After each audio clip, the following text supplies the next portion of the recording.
All right, hello everyone. Today we're going to talk about um, learn some different theorems and a couple other postulates, and we're going to be able to use these axioms, definitions, and theorems and all the things we've learned the last few days to justify logical arguments. Okay, so our first two postulates are the segment addition postulate and the angle addition postulate. Now, the segment addition postulate says that if you have 3 points, A, B, and C, that are collinear, so on the same line, then point B is between A and C if and only if AB, this line right here, plus BC, which is this one right here, equals AC. So I have, oops, removed the wrong thing. Come on. So I have this one, and I have this one. This one is AB, and this one is BC. If I were to put them back together, they would equal AC.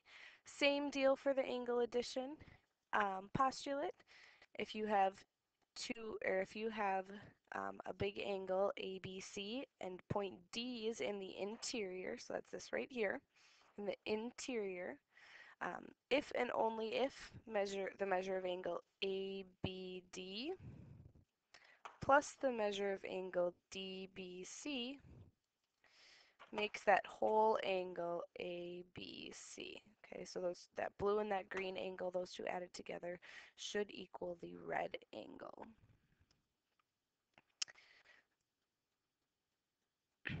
Okay, reflexive property of congruence. So there's a few properties of congruence, and they work for both segments and angles.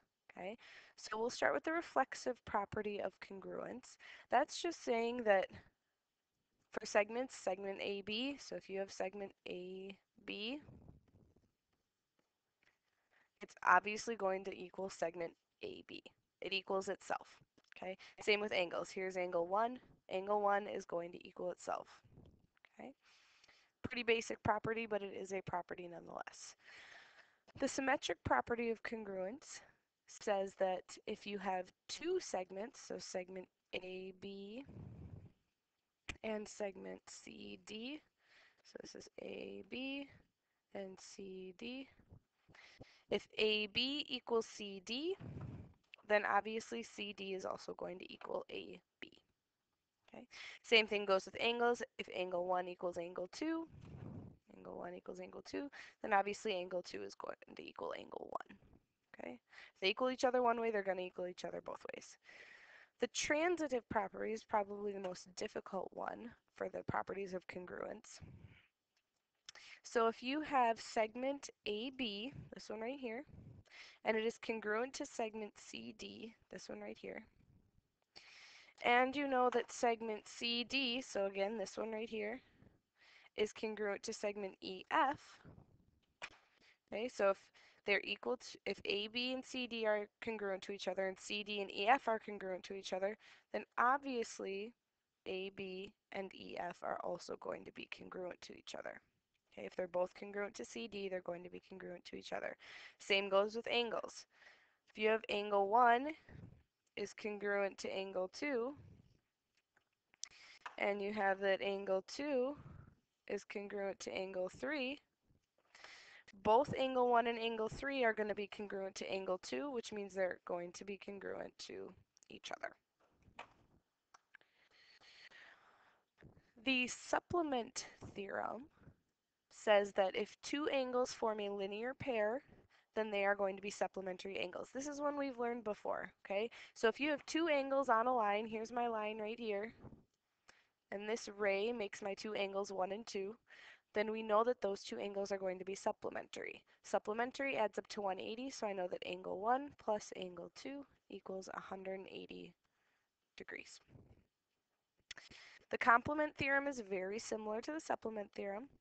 So this says if the non-common sides of two adjacent angles, so the non-common sides, these angles are adjacent, 3 and 4. My non-common sides are this one and this one. Form a right angle, which these ones do. See that right angle down there? then the angles are complementary angles. Remember, complementary adds up to 90 degrees, so that means that angle 3 plus angle 4 equals 90 degrees.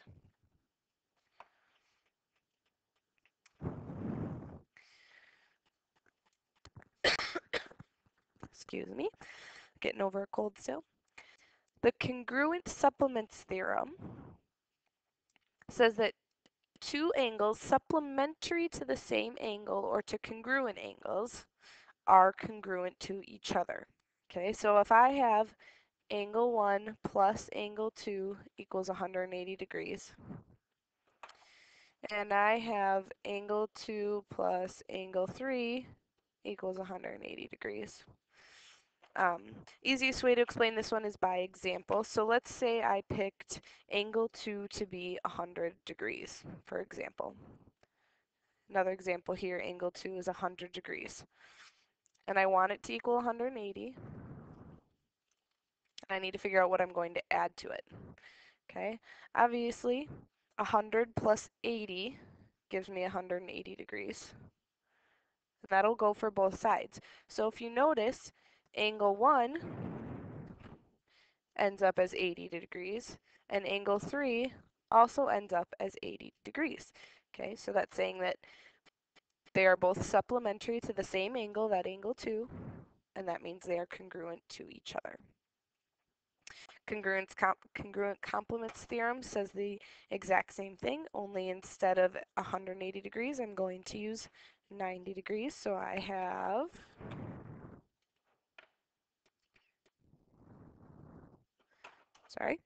angle 1 plus angle 2. This time it's going to equal 90 degrees. And then I have angle 2 plus angle 3 equals 90 degrees. I'm going to make angle 2, let's go 70 degrees. Okay, so if I make angle 2 70 degrees, it's going to be 70 degrees in both situations. Okay, so what is angle 1 going to be? Think about it for a minute. Pause the video if you need to think about it. All right, angle 1 is going to be 20 degrees. Angle 3 is also going to be 20 degrees because you add them to, if you add that to 70, you get 90 degrees. So if you notice again, angle 1 and angle 3 are both complementary to angle 2, which means they are congruent to each other. Vertical angles, you've heard this word before. Vertical angles are the ones that are across from each other. They are non-adjacent. So like here, angle 1 and angle 2, they are not adjacent. Okay, and those are congruent. So I can say angle 1 is congruent to angle 2.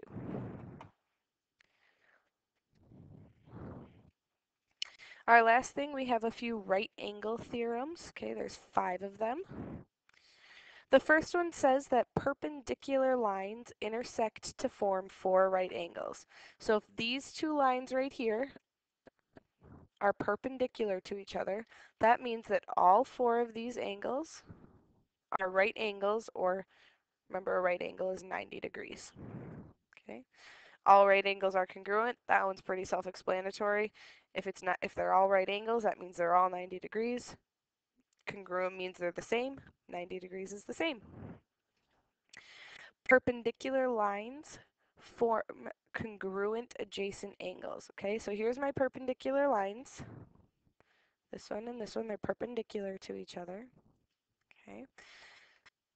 Adjacent means they're next to each other, so this angle and this angle are next to each other. Because they're perpendicular, they're both going to be right angles, so they're adjacent, and they're both 90 degrees. Okay, congruent adjacent angles.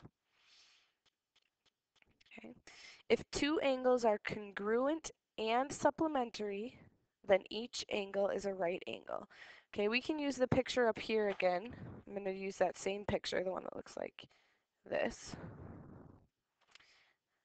Actually, I'm going to draw two separate angles like this. Separate it out a little bit. Okay, if they're congruent and they're supplementary, so I need two numbers that are going to add to 180 but also be the same. So that means I'm going to take my 180 degrees and I'm going to divide it directly in half so I can make them exactly the same. If you do that, you get 90 degrees. So the only way to have congruent angles that are supplementary is to have two 90-degree angles or two right angles. Okay, same deal down here with a linear pair, only the two angles are connected. Okay, but remember linear pairs are also supplementary, so it's the same deal. The linear pair adds up to 180 degrees. Okay, that's it. In class tomorrow, you will get to do some examples that you're given a situation and you have to figure out which theorem or property or anything like that goes with it. Um, Good luck.